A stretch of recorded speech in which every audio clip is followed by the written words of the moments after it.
Alam nyo ba na parang nakakapagtaka itong si Madriaga, itong witness na kung ano-anong sinasabing kasinungalingan kay VP Sara. Huwag na po tayong maglokohan, 'di ba? Kahit anong kulay mo, kaya ikaw ay mapakasara, mapa-BBM, mapakadilaw. Alam kong alam nyo na yung sinasabi ni Madriaga malayo sa katotohanan. Kung nag-iisip ka lang tunay ha, yung hindi mo hindi mo niloloko yung sarili mo. Alam mo, sinungaling 'to si Madriaga. Pero ang tanong, bakit ang lakas ng loob ni Madriaga sabihin yung kanyang mga pagsisinungaling? Ito po, ipapakita ko po sa inyo. Naghain ng reply affidavit sa Office of the Prosecutor sa Taguig ang abogado ni Vice President Sara Duterte na si Attorney Paulo Panelo bilang sagot sa counter affidavit ni Ramil Madriaga. Si Madriaga ang napakilalang bagman di umano ng bise. Sabi ni Panelo, hindi nasagot ni Madriaga ang mga ebidensyang nakalatag sa complaint affidavit ng bise. Imposible yung mga pinaparatang ni Ramil Madriaga laban sa kanya. Nung naglatag siya ng karagdagang ebidensya, lalo siyang nadiin kasi na-discover namin na nagsisinungaling na naman siya. Kabilang sa mga sinagot ng bise sa kanyang 18 pahina ng reply affidavit, ang naunang pahayag ni Madriaga na kung hindi siya close sa bise, bakit kasama raw siya sa isang political meeting? Dahil kampanya po noon at may COVID pa, nasa gitna ng pandemya, kaya talagang virtual meeting ang paraan para makipag-meeting sa mga supporters at napakadami po niyan kaya hindi po maaasahan na matatandaan ni VP Sara lahat ng mga grupong sumusuporta sa kanya. Ito yung sinasabi ni Panelo na bakit daw kasama, sinasabi ni Madriaga, kasama siya sa group meeting. Doon pa lang kasinungalingan. Sabi kasi nitong si Panelo, Attorney Panelo, pandemic yon, so virtual meeting lang. Alam nyo po, isa po ako doon sa kasama noong sa Zoom meeting din ni VP Sara na yung binanggit niya na patungkol dito sa na pag may nangyari sa kanya, meron na siyang inutusan, no, na para papatay dito, di umano dito kay Bongbong, kay Lisa, at saka kay Martin. Pero alam nyo, hindi naman ibig sabihin na kasama ako dun sa Zoom meeting na yon, malapit ako kay VP Sara. Hindi po ganoon. Kasi po yan, yung link na yan, kinakalat lang yan sa group chat doon sa gustong makapagtanong sa VP. So normal yun. No? Hindi ibig sabihin close ka na. Alam mo to si Madriaga, gusto ko kang patanong, kapatid nyo ba ito? Kasi tipong kung sumagot, kung tipong sobrang close siya kay PRRD, parang kapatid itong si Madriaga. Kaya nga napaka-sobrang kalokohan eh. No? Yan po yung pinapatunayan dito ni Attorney Panelo. Napakadami po nang nag-attend dito, 92. At least 92 po yung attendees. So kala niya special na siya. 92 yung tao ron. Di ba? Ganyang kakatapang magsinungaling, di ba? Anong dahilan? Pero yung ganyang katapang magsalita, magsinungaling, okay lang yan. Habang protektado ka ng mga kasabwat mo na politiko na sinasang-ayunan lahat ng sinabi mo. Tipong pati iyak mo gustong nire-record. Pero pagdating sa korte, hindi uubra yung paiyak-iyak mong ganyan. Hindi ka kakampihan ng korte. Hindi ka papansinin ng mga justices, ng mga judge. Hindi ubra yun. Walang politika dyan. Sabi pa ni Panelo, bukod sa paibaibaan niya ang mga pahayag ni Madriaga, may ebidensya rin anya ang kampo ng bise na nagpapatunay ng motibo ni Madriaga. Isa na nga rito ang text message umano ni Madriaga sa dating tauhan ni VP. Nolasco, sabihin mo na lang na yung confidential funds sa akin mo ibinigay at ako na lang magpapaliwanag kung saan ko dinala. Huwag ka mag-alala sa akin, hindi makakalabas ako ng kulungan kasi mag-state witness ako laban kay VP Sara. Yon. So sa madaling salita, kaya pala malakas ang loob nitong si Madriaga, may text message, may ebidensya. Kaya malakas ang loob niya makakalaya na siya at gagawing state witness. Ang tanong, sino ba ang may kapangyarihang gawin siyang state witness? The same thing. Di ba? Yung nangyari kay Bernardo, ginawang state witness na mali-mali, paiba-ibaan ng statement. Di ba naalala nyo si Bernardo? Yung nagturo-turo, tapos paiba-iba statement. Yan din ang sinasabi dito kay Madriaga. Paiba-iba statement. Tapos gagawin siyang state witness. So ligtas siya. Kasi ganito yan eh. Nakasampa pa yung kaso nito for kidnapping. Ngayon, ang daliti itong papaspasin namin. Halimbawa, sabihin lang, papaspasin namin yung kaso mo. Habang buhay ka dyan sa kulungan, wala kang magagawa. Or, susunod ka sa amin sa anong sasabihin mo, gagawin ka naming state witness, lalaya ka. Hindi ka na ngayon madidemanda. Diba? So sa lahat ng sasabihin niya, basta gawin siyang state witness, lahat ng kasinungalingan niya lusot. Ganyan ang kalokohan ngayon. O ikaw, siguro baka magtawag sila dyan sa kanto, o ikaw, halika. Anong ginagawa mo dyan? Bumili po suka, halika. Kaya mo si Sarah, eto sasabihin mo. Gawin ka namin state witness, ito pera. Pwedeng ganon. O kaya magtawag ka ng politiko, o ikaw. Andahin mong kaso, gago. Ha? May kaso pa yung asawa mo. Ha? Damay sa flood control. Damay asawa mo. May flood control, 1 billion. Pag pinitpit namin ang betlog mo, lagot ka. Gusto mong tumahimik kami sa kaso ng asawa mo? Eto, sabihin mo ha. Gawain eh. May nangyayari. Hindi ko sinasabi na ginagawa nga ng gobyerno, pero nakikita mo. Ayun yung sinasabi ni Recto. Gagawing state witness. Hindi ka na mahahabol. Diba? Anong gagawin mo? Kaya nga ang daming tahimik ngayon. Ang tahimik ngayon, patungkol sa flood control, asahan ninyo, may sabit na tinataguan. Or, nakikinabang sa malita. Kasi obvious naman yan. Huwag tayong maglokohan. Alam ng mga politiko, sino yung mga magnanakaw dyan.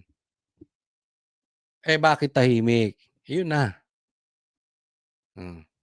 May sabit or nakikinabang sa malita. Sinusubukan namin kunin ang panig ng kampo ni Madriaga kaugnay nito. Lagot ka Madriaga. Kaya gusto ko sana ipatawag din to sa impeachment pagdating sa Senado. Kasi sa Kamara, protektado, hindi mo pwedeng tanungin eh. Kaya duda ko baka hindi ito ilabas sa Senado. Kasi pag pinagtatatanong to sa Senado, pag sinungaling ka, magkakabuhol-buhol yung facts mo. Pustahan, itatago yan. Next po. Alam nyo po, kumakalat-kalat na, at nasa nasa mainstream media na posibleng hindi na matuloy yung impeachment. Posibleng hindi matuloy o posible ding matuloy. Kasi marami na pong nagsisiurong na ayaw ng, kasi magbobotohan po at hindi sila boboto para doon sa impeachment. Tatandaan po natin magto-2028 na. Next year, campaign period na. Alam naman nila kung gaano kalakas ang BP Sara. Kung hindi ka in denial katulad ni Llamas o katulad ng mga Pinklawan, alam mo, chances are, kung buhay si Sara at hindi siya mapapatay or hindi siya mai-impeach, which I think hindi siya mai-impeach, si Sara talagang next president. Kaya marami ugong-ugong na hindi matutuloy ang impeachment. But matuloy o hindi, nabawas na talaga ang sumusuporta sa impeachment na to. Kaya nga naman, ito pag-uusapan natin, itong itong mga congressman na umuurong na at ayaw sa impeachment.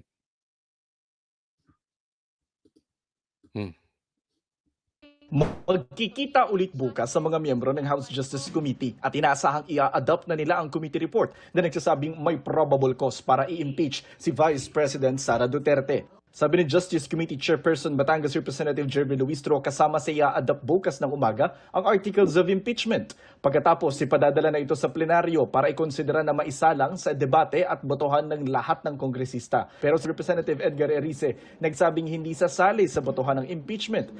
Hindi ko sinasabi na walang pagkukulang o pagkakamali si VP Sara, pero sa tingin ko ayoko maging parte nitong moro-moro na ito na labanan ng mga dinastiya at hindi naman talaga ito sa pagsusulong ng accountability, hindi naman ito sa pagsusulong ng governance. Yan po sinabi ni Erice. Hindi po DDS yan. Hindi DDS yan. Sa katunayan, kinontra-kontra nito si PRRD. Na-interview nga namin ito eh. Oo, talagang dilaw ito. Ha? Kaya lang ayaw niya ng impeachment, dapat ganun. Bakit? Wala namang connection yan. Sabi nga niya, ang word niya is moro-moro. Wala namang connection yan sa hapagkainan. Walang connection yan sa pagkain. Walang connection yan sa gutom natin. Walang connection yan sa ekonomiya. Bakit yan ang inaasikaso natin? Laban lang yan eh. Di ba? Kaya nga, ito sana ang sa akin. Kay pula ka, kay dilaw ka, kay DDS ka, ang puntiryahin natin, paano ba aangat ang ekonomiya natin? Paano natin hahabulin yung mga magnanakaw ng ghost projects? Doon tayo mag-focus. Tapos ito across the board, sa lahat po. Sana, pag meron kayong pupuntiryahin, halimbawa, bawal ang drugs sa politiko. Hindi yan, kunwari ako magsasabi, hindi lang yan bawal sa kay Bongbong. Dapat bawal yan sa lahat. 'Di ba? Yan yung sinasabi ni Erice, pagsulong ng accountability. Hindi naman yung pagsulong ng accountability. Pagsulong nung maleta nyo. Pagsulong nung inyong career diyan kay Bongbong Marcos. Kasi kung sisilipin mo yung confidential funds ni BP Sara, it's impossible na hindi mo sisilipin yung confidential funds ni Bongbong Marcos. Patas lang, ganun lang naman eh. Coach Oli, halimbawa, galit ka sa adik. Yes, galit ako sa adik. Paano ko madiskubring si Pulong, adik? Asahan ninyo. Babanatan ko araw-araw si Pulong. Mag-resign siya. Patas tayo. Hindi kami makadidiis dahil pikit mata kami. Hindi po ganun. Naalala nyo? Kahit sinuportahan ni Sara si Bongbong Marcos, kami Banateros, hindi ako sumuporta kay Bongbong Marcos. Doon lang tayo sa totoo. Pero I believe, hindi adik si Pulong. Ginamit ko lang example yon. Sana, kay pula ka, kay dilaw ka, patas. Pero ngayon nasa krisis tayo. Pwede ba? Unahin muna natin. Paano mapapababa ang presyo ng gasolina? Diba? Ngayong araw na ito, tataas na naman ang gasolina. Paano mabababa? Kanina lang, bumili ako ng pandesal, ng paborito kong pandesal. Diyan sa supermarket, yung binibilang ko 5 piso. Yung maliit, ngayon 7 pesos na. Diba? Isipin mo. Dapat doon tayo nakafocus. Sabi ni Erice, personal na desisyon niya ang hindi pagsali sa botohan ng impeachment at hindi ito desisyon ng kinabibilangang Liberal Party. Ihimukin ko sila na huwag kaming sumama sa Marcos, huwag kaming sumama sa Duterte, maglagay kami ng kandidato namin. Yun ang tama. Di ba? Hihimukin niya yung liberal. Alam mo kung kayo dilaw o kayo ay followers, kayo humahanga sa liberal, hangaan nyo to si Erice, 'di ba?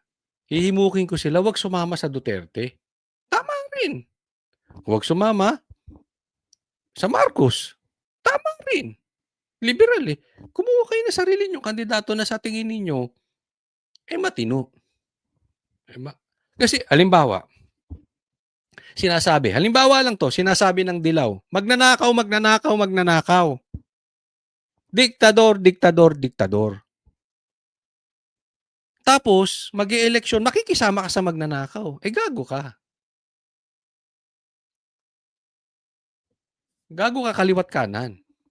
Ba't mo sasamahan? Hindi ibig sabihin kinukonsinti mo ang pagnanakaw. Tama o tamang-tama. Dapat manindigan ka. 'Pag yung tao magnanakaw, magnanakaw. Hindi ko po sinasabi na totoo na magnanakaw yun, ha? Ang punto rito, kung sa tingin nyo, sinasabi nyo magnanakaw at saka diktator tas sasamahan ninyo. Tapos magagalit kayo pag tinatawag kayong kain suka. Diba? O ulitin ko yung, sumama si Sara kay Bongbong Marcos. Hindi namin. Ayaw namin kasi sinabi namin, una palang adik yan, ayaw namin. Oh. Nung sumama ba si Sara, sinuporta namin si Bongbong? Hindi. Halimbawa, may senador na tatakbo under the party of Sara Duterte, adik. Ipopromote ko? Hindi po. Sabihin nyo lang sa akin, may proof kayo na adik, bangag. Ayoko ng adik. Kailangan bang ano? Hindi, para makumpleto yung slot. Hindi po. Hindi ganoon. Kaya ito yung paninindigan ni Erice, ito ang tama. Yung mga liderato ng ibang liberal o ng mga ibang dilawan, maling-mali eh. Kinain na suka. Noong April 29, 53 kongresista ang bumoto para sabihing may probable cause para ma-impeach si Duterte. Sabi ni Erice, marahil may dilema ngayon sa mga kongresista kung paano boboto sa impeachment. Tinatansya yan ng mga nakaupong congressman. Ano ba mas makakabuti sa akin? Self-interest over national interest. For example, yung mga nasa Mindanao, siyempre, apektado sila nung backlash. Susubukan pa namin kunin ang panig ni Luistro kaugnay sa pahayag ni Erice. Jonathan Ito, tuloy natin ha. Po, merong mga balita ngayon, no? Sa mainstream media pa mismo na meron daw survey na pantay na lang daw si BP Sara at saka si Tulfo. Yung isa naman, konti na lang. Kumukonti ang lamang ni Sara kay Lenny. Kaya ito po, mag-iingat po tayo dito. Alam na natin yung mga style-style na ganyan. Mind conditioning po yan. Alam naman natin na sobrang lakas po si Sara. Wala po tayo sa bubble, ha?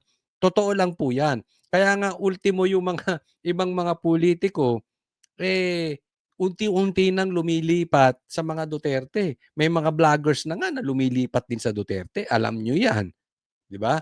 Kasi palapit tayo ng palapit sa 2028 at talagang the woman to beat si BP Sara. No? So, mina-mind conditioning na po nila, sinisimulan nila sa survey hanggang sa sasabihin nila may impeachment, epektibo yung ginawa sa impeachment. So, tapos na ang Sara Duterte, hindi naman nanalo. So, bago magkaroon ng election, konti na lang ang lamang sa survey ni Sara compared dun sa iba. Tapos, papasok na si Garcia. Papasok na ang COMELEC. So, sa madaling salita, mind conditioning, panalo sila. Tapos, talo ang Sara. Yan na po, nakikita na po natin yan, lumilinya. Ganyan na po ang nangyayari. Kaya lang, ayaw talagang tumakbo ni Lenny. Kaya lang, ayaw talagang tumakbo ni Tulfo. Kaya nga pinipilit nila, ako hindi ako naniniwala sa survey na yan, pinipilit nila na pataasin kuno ang ratings sa survey nitong dalawa para sa ganon to convince them na tumakbo bilang presidente laban kay BP Sara sa 2028. Kaya lang, ayaw talaga. no? Kaya meron pong naisip na posibleng tumakbo for president. Ito po ang kanilang suggestion. Ayaw na niya ni dating Vice President Leni Robredo na tumakbo sa national position sa 2028, isang dating mukha ng Liberal Party ang isinusulong na maging pambato sa susunod na presidential race. Ang gusto ni Congressman Edgar Erice na tumakbo, si dating Senador Mar Rojas. Nakatutok si Darlene Kai. I'm convincing Mar Rojas to run. Yan ang Yo, ibinahagi ni Caloocan ito hindi ko alam kung unang sinabi ni Erice doon sa interview namin sa kanya. Pero ako, first time ko narinig kay Erice, even sa baka nakaligtaan ko lang or hindi ko lang nakita. Pero first time ko narinig sa kanya na ang itinutulak niya ay si Mar Rojas. No, okay yan. Wala tayong problema diyan kasi alam ko naman hindi rin mananalo yan. Maggaganun-ganun lang yan. No, hindi naman mananalo talaga yan. Pero at least naninindigan si Erice, hindi siya kain suka. 'Di ba? 2nd District Representative Edgar Erice sa media sa Kamara kaninang umaga. Sabi ni Erice, isa lang daw siya sa mga kumakausap kay Rojas na kapartido niya sa Liberal Party. Sir, did he say that he's open to it? At sa pagkakakilala ko sa kanya, mahal niya ang bayan at hindi siya tatanggi sa tawag ng bayan. Yon. So Mar Rojas, mahal mo ba ang bayan? No, sabi, hindi ka tatanggi sa tawag ng bayan. Kung tatawagin nga siya ng bayan. Ang problema kung di siya tinatawag. 'Di ba? Yun ang ibig sabihin ni Erice. Oh. So tigilan niyo na kapipilit kay Leni. Tigilan niyo ipipilit kay Tulfo. Kung ayaw, ayaw. O dito tayo kay Mar Rojas, parang ganon. Matatandaang nang unang tumakbo sa pagkapangulo si Rojas noong 2016, tinalo siya ni dating Pangulong Rodrigo Duterte. Bagay na aminado si Erice na iniinda pa ni Rojas. Alam mo si Mar Rojas, para yung nanligaw, binasted. Masakit sa kanya yung pagkakabasted sa kanya. Iyakin pala. Natalo siya, di ba? So hanggang ngayon masakit pa. Move on na, Mar Rojas. Kasi isipin mo, ikaw pa ang standard bearer ng incumbent na si Pinoy. Ng Dilaw. Ang lakas-lakas niyo noon. Bigla kang talo. Di siguro nasakta. Yun, naiyak. Tanda mo na. Tama na yan. Okay na yun. Pero sa nangyayari sa bayan natin, dahil mahal niya yung bayan natin, abay, nasasaktan yan. At pag tinawag mo yan, lalaban yan para sa bayan. So, sa madaling salita, mga liberal, hindi nyo kasi tinatawag. Hindi, ako lang. Ayaw ni Leni. Ayaw ni Tulfo. Pambihira. Okay. Dito na ako. Kahit alam kong palpak din to. Pero kaysa naman si Risa. Para naman kayong... Kasi pag kinuha nyo si Risa, si Trillanes, si Torre, si John Vic, pambihira. Parang ang dating ninyo, napaka-desperado. Mas okay na si Mar Rojas kaysa dun sa mga yun. Hindi ko sinasabing mas matino si Rojas. Pero yung winnable, ba? Mas may chance to kaysa sa mga yun. Di ba? Kaya huwag nyo na itulak si Trillanes. Pambihira naman kayo. Alam mo, ang tatangan ninyo. Hindi ba kayo nag-iisip? Pati si Trillanes, tinutulak ninyo. Anong gagawin niya? Magpapakalat ng chismis. Maghahawak ng mga trolls. Maghahawak ng mga vloggers. Ang bihira. Ay, magdidemanda yan. Demanda ka pa. Good luck sa'yo, Trillanes. Pero seriously, huwag na yung mga yan. Pati si Risa, pambihira kayo. Sinusubukan ng GMA News na hinga ng reaksyon si Rojas pero hindi pa siya sumasagot sa aming mensahe. Tanong ng mga reporter kay Erice, paano raw ang taga-Liberal Party rin na si dating Vice President Leni Robredo na nagsabi ng sa lokal na eleksyon na lamang kakandidato. Ayaw niya eh. Di ba? Sinabi niya ayaw niya. Kung siya, di siya. Kung siya mapili, di ba? Pero sabi niya ayaw niya. Baka magalit na yun, kapipilit natin. Ayun. Magalit na yung kakapit. Pero alam mo ha, Erice, masakit yung sinasabi mo. Masakit yan.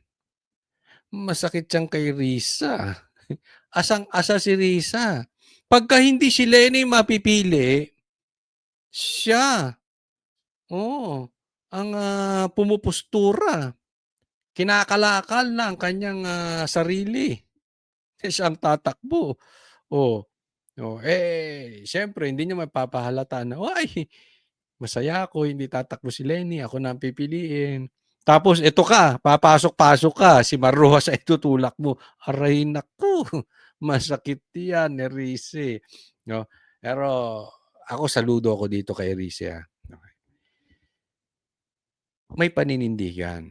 Bagamat mali siyang pumili ng kandidato, at least, hindi siya kain suka. Diba? Hindi siya yung dito na lang tayo, total wala tayong kandidatong maayos. Dito na lang tayo kay makisanib na tayo sa Marcos para manalo tayo. Hindi naman 'to usapin lang ng panalo. Of course kailangan yung manalo. Kasama po 'yan. Pero wag niyong kakalimutan, meron ding paninindigan 'yan. Diba? Bakit ka nga sasama sa magnanakaw? Kapipilit natin. Nauna nang naghayag ng intensyong kumandidato sa pagkapangulo si Vice President Sara Duterte. Alam mo, ang ganda ng style ni Sara nung pagka nag-pronounce siyang tatakbong presidente sa 2028. Oh. Nagsiurong yung mga kumag. Yung pumupostura. Yung totoong winnable, pansin nyo, yung winnable, umaatras. Bakit? Kasi alam nila malakas pa sila sa politika eh. They have a lot of things to lose pag natalo sila kay Sara. Kunwari, si Marrojas, natalo sa Duterte, tatalunin ka pa nung anak. O halimbawa naman si Leni. Oh, 'di ba? Natalo din kay Bongbong Marcos tapos matatalo ka pa kay Sara. 'Di ba? Pero malakas pa rin talaga sila. Pero yung mga talaga namang patapon, yan ang nagpipresentang maging presidente. Bakit? They have nothing to lose eh. Alam naman nila hindi sila mananalo. So they might as well get the opportunity nung privileges ng maleta and all kung ikaw ay tumakbong presidente. Na nahaharap naman ngayon sa impeachment proceedings. Paano kung makakatulong tayo magawa sa na-impeach si Vice President Sara? Pag na-impeach si Vice President Sara, ang maglalaban yung dilaw sa yung pula. Kaya mas maganda nga, hindi ma-impeach eh. Dahil walang kandidato yung pula. Dilaw na lang kami. Malaman yung sinabi niya ha. Pag ma-impeach si BP Sara, which I believe, hindi mangyayari. Pero for discussion purposes, halimbawa, ma-impeach si BP Sara. Ang maglalaban daw, dilaw at saka pula. So, mas maganda pa, wag na lang ma-impeach para dilaw na lang sila. In short, manindigan sila as dilaw. Sila na lang. Hindi siya takot sa challenge ng possible na laban ng dilaw at Duterte. Kaya ayaw niya ma-impeach. Hindi kailangan na i-eliminate mo yung kalabang malakas para basta siya, dilaw na lang. Baka sasabihin nyo, DDS to. Hindi po. Ganito dapat mag-isip ang liberal. Pero ang balita natin hindi lang siya ang ayaw sa impeachment sa liberal. Meron din pang iba. Marami na rin po sa mga congressman ngayon na ayaw sa impeachment. Kaya nga po, may malaki po ang possibility na hindi po matutuloy ang impeachment na yan. No? Hindi po natin sigurado, pero napakalakas na po ng ugong. Ang daming ayaw sa impeachment. Alam naman natin this is political, this is numbers game. Hindi po yan kung guilty si Sara o hindi. Pero syempre, palapit sa 2028, tatamaan sila niyan. Lalo-lalo na alam ng taong bayan, tatandaan sila. Kaya tayo tandaan natin yung mga Pilipino. Tayong mga Pilipino, tatandaan po natin itong mga politiko na papanig sa impeachment. Doon pa lang makikita natin wala na silang paninindigan. Kaya congrats sa iyo, Erice. Ganito ang dapat. Ito gayahin ninyo. Hindi yung for the sake na bilib ako kasi ito matanda na eh. Aminado naman siya, sinasabi niya, Coach, matanda na ako. No? Yung iba kasi matanda na, meron akong kilala diyang senador. Matanda na. Ang kanyang panig, parang gusto na lang kumolekta ng maleta since magre-retiro na eh. Kumita na lang. Di ba? Kilala nyo kung sino yon. Total, hindi na tatakbo next. Kumuha na lang ng kumuha. Pero ito, ayos, nanindigan. Ito po, pag-usapan natin sinasabi, delikado na po. Ang buhay ni Bongbong Marcos. Nanganganib na po. Ang buhay ni Bongbong Marcos. Kaya nga naman, parang siya talagang concern. Ito huwag kayong magagalit. Normal po sa magkapatid yan. Baka mamaya magagalit na naman itong parang kabit. Hindi ko sinasabing kabit Itong mga kabit ni Bongbong Marcos. Sila pang unang magdi-defend. Pero tatandaan po, dugo po ito. So, ang daming pinatamaan dito. Ito po, simulan natin. Ma'am, being the presidential sister, how's your relationship with our president? Non-existent. At this point, of course, mahal ko siya, kapatid ko, pero I haven't seen him. Perhaps over a year now. And I don't really go to the reunions. It's not comfortable, and I prefer my kids go. Ang sakit po, no? Yan ang problema pagka talagang ang pamilya pinasok ng kademonyuhan. Isipin ninyo, ang yaman nyo na, ang powerful nyo pa, yung tatay mo naging presidente, yung kapatid mo nag-presidente. Pero kayong magkapatid, walang relasyon. Yung pambihira. Ang sakit, no? So, kung titingnan mo, parang nagiging sumpa pa yung yaman at kapangyarihan. Pero, sino nga ba? Kasi ang balita ko dito, ang talagang sumira sa relasyon nitong magkapatid, walang iba. Di umano, yan ang sinasabi. Ito naman ay kalat sa media. Ito naman ay kalat sa social media. Ito ay public knowledge. Yung kanyang asawa.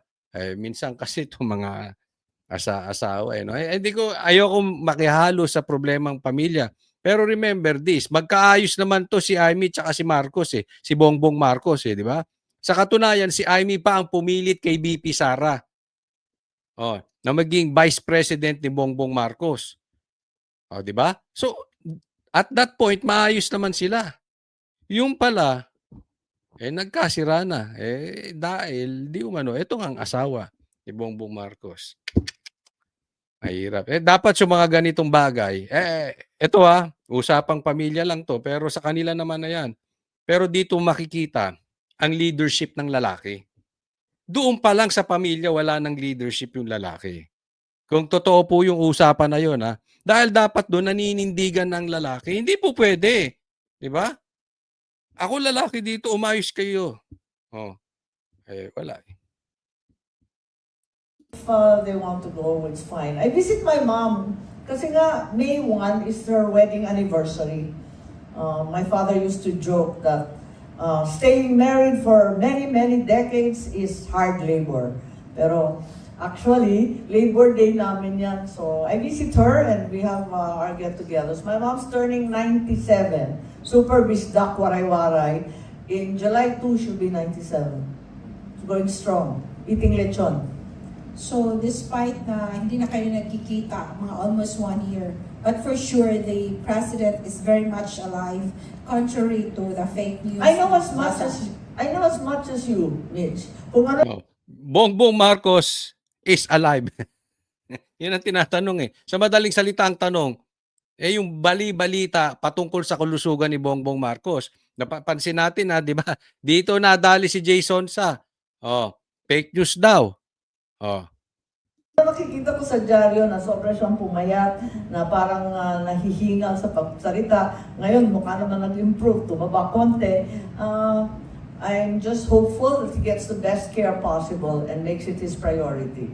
At the end of the day, I said that there were drug issues and addiction issues, and I exposed that in November. Wala pang 2 buwan, diretso na siya sa ospital ilang beses. Kaya Yeah. Yan ang matindi. Delikado ha. Merong drug issue si Bongbong. Siniwalat niya na yan. Wala pang 2 months, labas-pasok na si Bongbong sa ospital. Diyan pa lang makikita mo, that is very dangerous. That is very critical.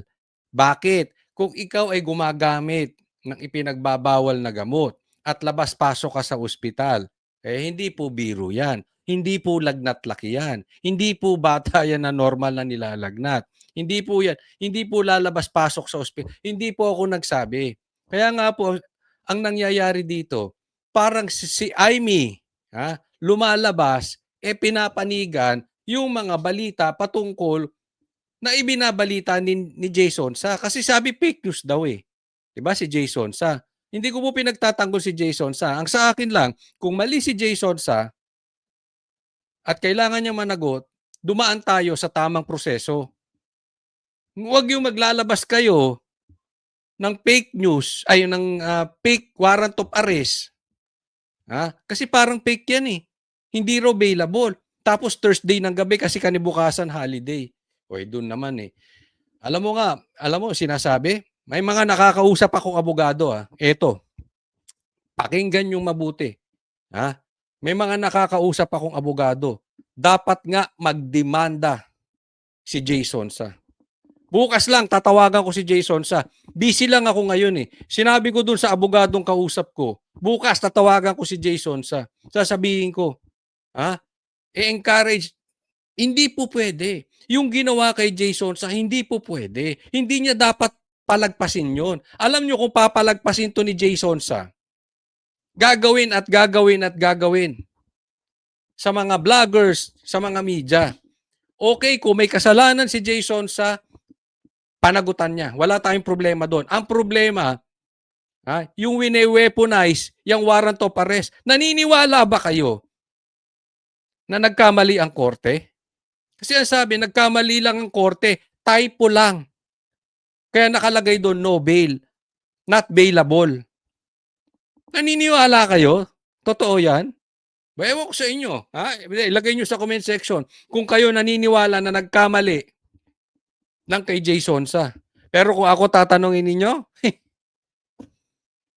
dapat magsampa ng demanda si Jason Sa para mahalukay yan. At sino ang merong pumulitika sa likod niyan. Paiksiin ko. Wag po kayo. Sorry for the word. Tinarantado si Jason Sa dyan. Kaya, Manong Jay, bukas mag-usap tayo. Ako'y suggestion lang naman. Kung ayaw niya, walang problema. Sarili niya naman yun eh. Yung sa akin lang, may dapat managot dyan. Lang hindi pa ulit-ulitin. Dahil pagka hindi niya sinampahan niya ng kaso, susunod-sunurin yan. Maglalabas sila tapos sasabihin nagkamali tapos sorry, nakulong ka na. Pinitpit na yung betlog mo ron sa loob. Diba? So anong gagawin? Tatakutin ng mainstream media, tatakutin ng social media. Ang dami pa naman takot sa mainstream media.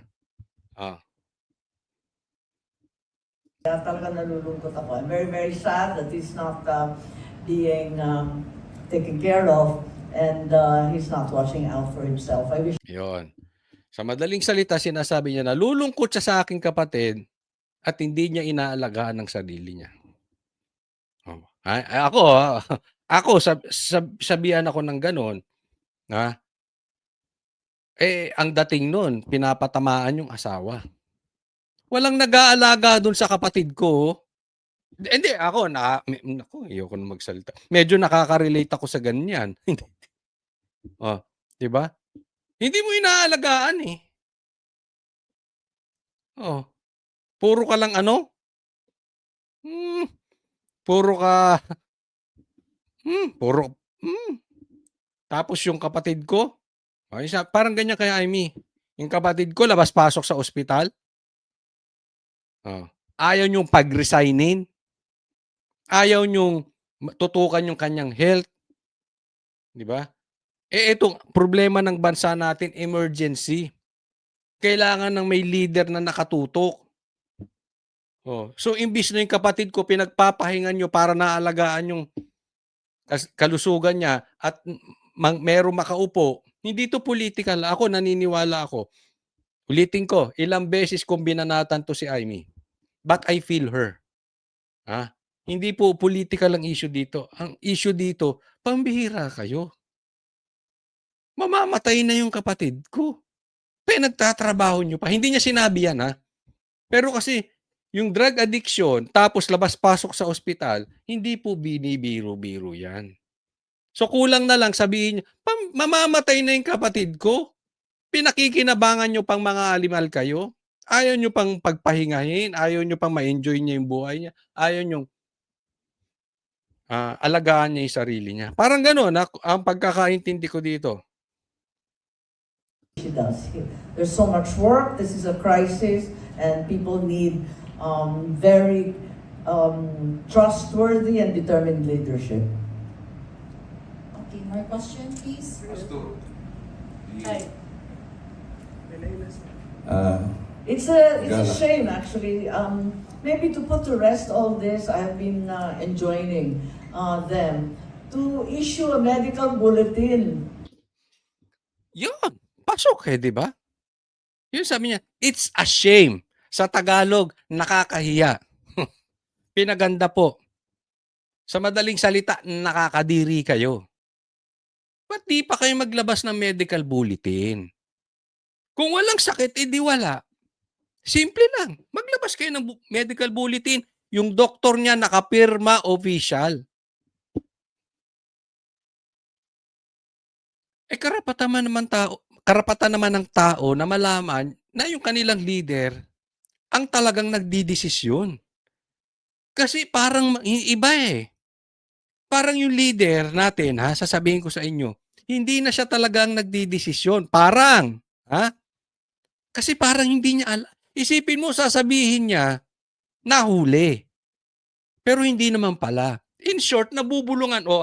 Bongbong, eto sabihin mo, basa. In short, hindi siya nagdidesisyon. Wala siyang alam sa nangyayari. Akalain mong sabihin niya ni isang baril walang pumasok sa loob ng KOJC. Hindi niya alam. Wala siyang alam sa nangyayari. Parang sinabi, eto sabihin mo, Bongbong. Huwag ka na nagtatanong. Basa. Di ba? So, kung hindi siya talaga mamamatay na, pagpakita ka ng medical bulletin. Hindi ako nagsabi kapatid mo. Even yung kapatid mo, duda sa kalagayan mo. Huwag kaming tanongin yung fake news. Nagtatanong. Sabi nga ni Amy, ako kasama nung mga yun na nagtatanong at dapat maglabas siya ng medical bulletin official. Made by a doctor, diba? That's what's more important. Instead, we have all the chismis in the world, all the haka-haka, duda, all the AI-generated images. So it's really important that the medical bulletin, even as late as now, should be issued. I think it's the right of the people to know. Kung Totoong malakas. Simple lang yun, di ba? Kung totoo ngang walang sakit si Bongbong, simple lang naman maglalabas. Pero sa tingin ko talaga, delikado na po. Sa opinyon ko lang. Kasi sobrang dali naman maglabas ng medical bulletin. Bakit hindi makapaglabas? In short, hindi na yung sakit niya is not capable anymore to lead a country. Kasi pag nilabas yun, mapipilitan na bumaba si Bongbong Marcos. So pinipigil nilang lumabas yon para hindi bumaba si Bongbong Marcos. At yung mga magnanakaw sa paligid, tuloy. Ganun lang yun eh. Next po. Alam nyo, eto si Leviste pinabibilib ako nitong bata na ito. Sa katunayan mas gusto ko siya kay Kiko Barsaga. Hindi ko sinasabing hindi okay si Kiko Barsaga. Okay din naman si Kiko Barsaga. Kaya lang ito si Leviste, alam mo yung tapang, matapang eh. Kumakalaban doon sa mga trapo, mga veteranong magnanakaw, kumakalaban siya, pero calculated. Sa madaling salita, may hawak, may ebidensya, hindi bara-bara. No? Kaya very, very professional yung kakanyang pagkadali. Kaya, alam mo, we need the likes of Leviste. Hindi ko po hindi ko po to, hindi ko siya pinopromote, but ang punto lang natin, kailangan natin ng mga ganitong klaseng leader. Itong mga bata, na hindi na yung mga matatanda, na wala nang nasa isip kung hindi paano sila kikita. Kung hindi paano sila mangungumisyon. Ito nga isiniwalat niya. Na itong si Recto ay kasabwat. Kasabwat sa nakawan sa ghost projects. Di umano. Tingnan po natin. Tama sina Executive Secretary Ralph Recto at asawang si Governor Vilma Santos. Personal na nagpunta si Pangulong Bongbong Marcos sa Batangas para sa paglulunsad ng Bawat Bayan Makikinabang program sa probinsya noong April 24. Sa ilalim ng nasabing programa, makakatanggap dapat ng tig 200,000 pesos na ayuda ang bawat barangay sa Batangas. Pero agad na umalma si Batangas 1st District Representative Leandro Leviste. Ayon sa kongresista, 84 na barangay ang sadyang hindi isinama sa pamamahagi ng assistance fund. Ito, alam nyo naman na ito nangyari na discuss na natin to ilang beses na maraming hindi nabigyan na pinangako ang bibigyan ng bawat barangay ng 200,000. Pero yung mga hindi gusto ni Vilma Santos kung saan nagtatangpo siya doon sa barangay na yun, maybe hindi siya sinuportahan, hindi niya binigyan, di ba? So, doon nagsimula yung kanilang pagtatalo ni Recto. Dahil hindi sila trip ng administrasyon. Isang form din ng pork barrel dahil sa halip na ibigay na lang sa lahat ng mga bayan sa ating bansa sa pamamagitan ng formula tulad ng National Tax Allotment, pinipili sino at magkano ang bibigyan. Agad namang sinagot yan ng Malacanang. Sa ating pagkakaalam at sinabi sa atin, may mga barangays daw na hindi kinumpleto ang mga documents. At hindi po maaari mabigyan agad-agad ng ayuda kapag walang dokumento dahil magiging subject ito sa COA report. Pero kahit nagpaliwanag ng Malacanang, nag-ingay pa rin si Leviste sa social media. Ang pinupunterya niya, si Executive Secretary Recto. Nag-post pa ang kongresista ng larawan na kasama niya sina E.S. Recto at Congressman Edwin Gardiola. Sa caption, sinabi ni Leviste na hinihingi rin daw ni Recto at Gardiola ang tulong niya dati para sa kampanya ni Governor Santos at anak nitong si Lucky Manzano. Nag-hand sign pa raw sila ng VL. Yung BL. BL. Ganito sign. Anong BL? Papalitan na daw ang pangalan ng Batangas. Batangas. Kawawa kayo mga taga Batangas. Susuportahan nyo pa ba itong si Vilma Santos? Susuportahan nyo pa ba yung kanyang anak? Samantalang yung asawa niya, hindi niya nga ma-convince na tanggalin yung bat. So kayo lahat, kayo dyan, haya-hayang buhay. Masaya kayo? Hindi namin alam kung anong natatanggap nyo sa gobyerno. Kaya ayaw mong tanggapin ang bat. magkanong kinikita nyo dyan? Kasi kung tatanggalin yung VAT, bababa ang presyo ng mga bilihin, bababa ang presyo ng gasolina. Eh, ayaw ni Recto. Ay, sarap buhay. Oh, Bongbong Marcos. Eh, syempre nga naman, pag inalis mo yung VAT, mawawalan sila ng kukurakutin. Mababawasan ng kanilang corruption. So, hindi sila papayag. Oh, so, anong iisipin mo? Ah, eh di nagkakasabwatan tong mga animal. Pero, yan naman eh, sinasabi ni Libiste, pakinggan po natin. Para sa V-Lucky Tandem. Dagdag pa ni Leviste, ilalahad niya raw sa Kongreso ang modus ng dalawa. Makikita naman na nag-comment si ES Recto sa nasabing post na the guy is crazy. Ay, teka muna, matindi. Bastos, no? Nag-comment pa doon sa sarili niyang post. Doon ka sa Facebook mo, page mo. Bakit? Walang traction yung page mo? Doon ka po, alam mo, nababastusan ako sa ganyan. Pupunta ka doon sa page no may page. O, doon ka sa page mo, di doon mo tirahin si Libiste. But anyway, baka bastos ka talaga dahil alam mo naghihirap na yung Pilipino, ayaw pang tanggalin niyang VAT na yan. So, baka nasa lahi niyong bastos. Pero, lahi yung ano, yung lahi mo mga kasabwat mo dyan. Yung grupo nyo, ika nga. The guy is crazy. Sa tingin ninyo? Yang isinisiwalat mo. Ha? Isinisiwalat mo? Or yung binubuking mo kay Lebiste, maniniwala ang tao?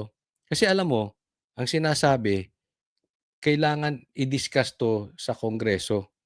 Yung pagsasabuatan. Pagsasabuatan nila ni Garjola. Kasi kailangan imbestigahan na-involve sa ghost projects. Di ba? So ano pang ibig sabihin nun? Di may sabuatan sila sa ghost projects. Kasi bakit mo pa iimbestigahan?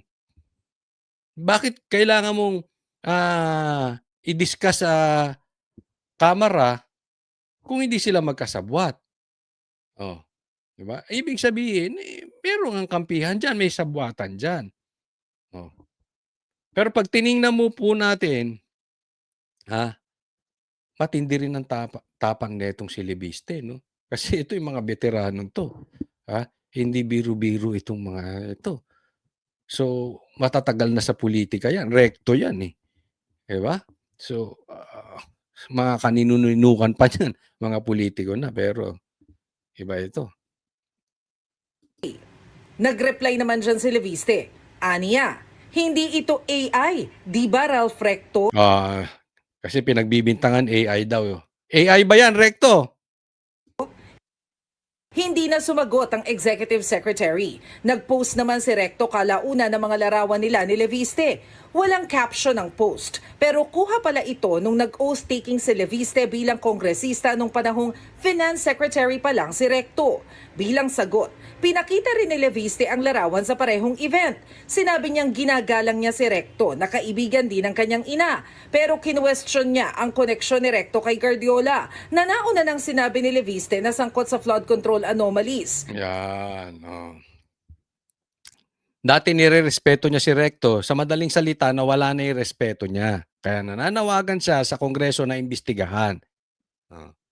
So, it means may alam si Leviste to the very least nakasabwat sa flood control scandal ito si Recto. Meron siya. Meron siyang partisipasyon. Alam mo yung sinasabi ni Recto na crazy daw itong si Leviste. Yan po ang pinakamababang pagdefensa yung sarili. Kasi pag may sinisiwalat patungkol sa iyo, tapos ang sasabihin mo lang, he's crazy. Or fake news. Tapos na. So sa madaling salita, wala siyang maipakitang ebidensya, wala siyang mapakitang rason na hindi totoo yung sinasabi ni Leviste. Ganun lang di ba? Pag pinagbintangan ka pero totoo, addict ka, pero addict talaga, ano sasabihin mo? Fake news. Kapag sinabi, may sakit ka, stage 4, pero totoo may stage 4 ka, hindi mo mapapatunayang hindi kasi pag itinanggi mo, maglalabasan yung totoo. Anong sasagot mo? He's crazy. 'Di ba? Simple. Kaya ako naniniwala ako, totoo 'tong sinasabi ni Libiste. Hindi siya maninira kasi simple, eh. Para mo sabihan ng ganyan ng isang tao, lalo't si Recto, na sanggang dikit ng presidente. Obviously naman, 'di ba? Sanggang dikit ng presidente. Puwede mong sabihin na agad na, hindi totoo 'yan, mapapatunayan ko 'yan. Oh. Pero wala, eh, 'di ba? Wala siyang masagot. Kaya ako naniniwala, guilty. Guilty. Sa akin lang naman 'yon, hindi naman ako korte. Hayaan natin ang korte mag-decide. But kung tatanungin yung opinyon ko, totoo sinasabi nito si Libiste. Dapat daw itong imbestigahan ng Kongreso. Ang maiksing tugon lang dyan ni E.S. Recto, sinungaling si Libiste. Gano'n, puro gano'n, eh, 'di ba? Adi ka? He's a liar. Kunwari bakla, bakla ka, bakla, eh, totoong bakla yung sinasabihan. Eh, ayaw niya, nakatago siyang bakla. Hindi siya mahilig sa tubig, hindi siya mahilig sa malaki. Ano sasabihin mo lang? He's a liar. Tapos, ang guilty to. Ay, nako. Pustahan. Nagbabalita mula. Huwag pong kakalimutan doon sa mga hindi pa po subscriber, subscribe po kayo dito sa channel ni Coach Oli. At ang balita ko, si BP Sara, handang-handa na. May interview siya. May interview po kay BP Sara na handa na siyang tumakbo bilang presidente. Naku, ang saya nito. Hopefully matapos na tong problema natin sa gobyernong ito. Huwag pong kakalimutan, i-like po itong video na ito. At sa mga hindi pa po subscriber, subscribe po kayo. Maraming salamat po. God bless po and patuloy na ako'y humihingi ng inyong suporta at sumubaybay kayo dito sa channel na Coach Oli News. God bless.